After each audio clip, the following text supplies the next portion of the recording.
drummer. I mean, internally it's drummer-singer. But as far as the people, if it's an audience, I suppose I'm now the singer. Right. I've always thought of myself as a drummer, really.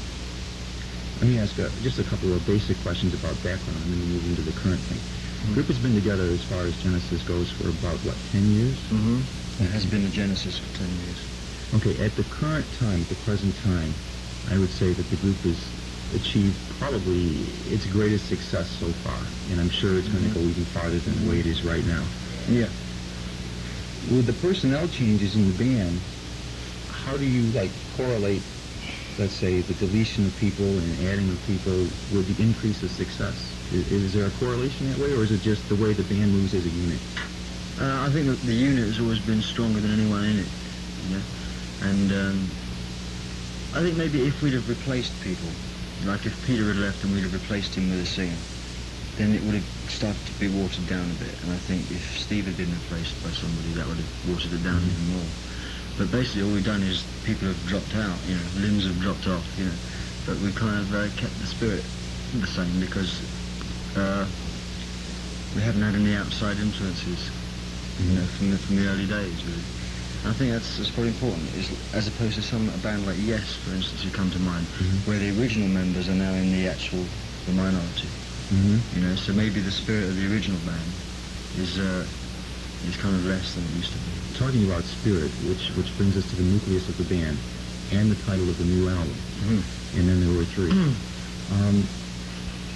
Is there any one particular person that dominates let's say, the trio or the three as far as ideas, or is it just a nucleus that goes in one direction? Well, I would say writing-wise, Tony is dominant. But it's very hard to say who does, you know, who is more important, because you never know.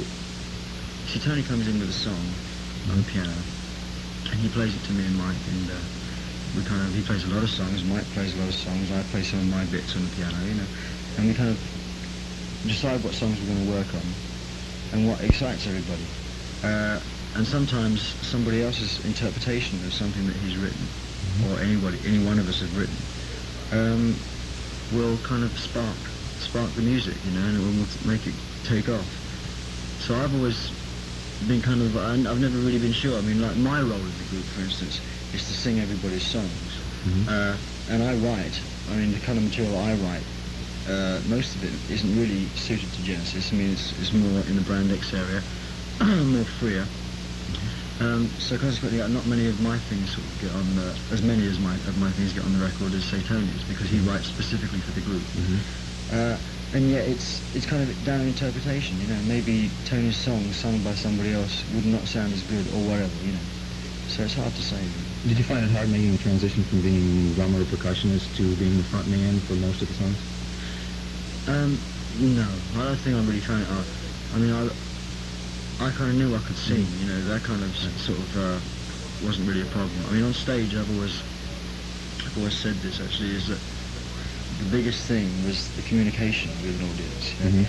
I mean, one thing was, was standing there and wondering what to do with your hands after having played sticks in your hand for like 7 years. But after a couple of gigs, you get, you know, to know what to do. But really, it was just those kind of in-between song raps with an audience, you know, like keeping that kind of sense of humour and holding their attention, which Peter was very good at. I've even seen you do a little shuffle on stage at times. Yeah, that's I usually is reserved for equipment breakdowns, though. You know, I usually save that. That's for when something goes wrong. We're talking with Phil Collins, the singer, and I would call percussionist. Is that a better term? Yeah, I suppose so. I mean, I dabble in other things other than just drums. Yeah. We're talking with Phil Collins from Genesis. We'll take a short break and we'll be right back.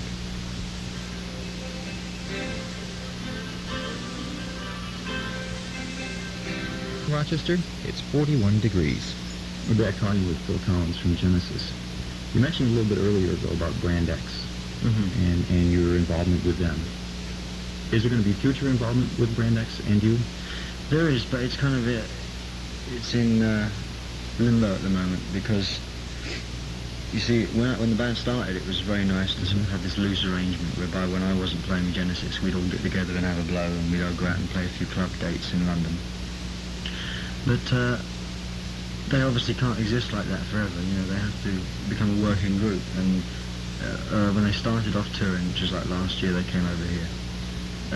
They brought a drummer with them that was just on tour with them, and I was going to do the records and everything. But then they found that that guy didn't work out too good. But they couldn't find anybody that would be just good enough to just prepared to play on tour and not be on the record. You know. So I think what we've done now is that I've removed myself from the band, and they have another guy called Chuck. Chuck, I forget his name. He used to be with Al Di Meola anyway, and he's drumming with the band. And Robin's left the group as well now, Lumley. So I think they've got Peter Robinson, who was with Stanley Clarke on keyboards. He also did some work with Sean Phillips for a while. He's very good. He's English actually. He just moved to LA for a few years ago. So that is the group as it stands at the moment. But I mean, the understanding is that whenever and if ever I can get back into sort of playing with them on a more permanent basis, that is to say when Genesis stops, or if I was to depart, whatever. You know, this is my gig, you know, because I think we all realise that the chemistry of the original group is what is really strong. It's me, Percy, and John and Morris. Talking about changing people, let's talk a little bit about the new guitarist in the band. Darryl.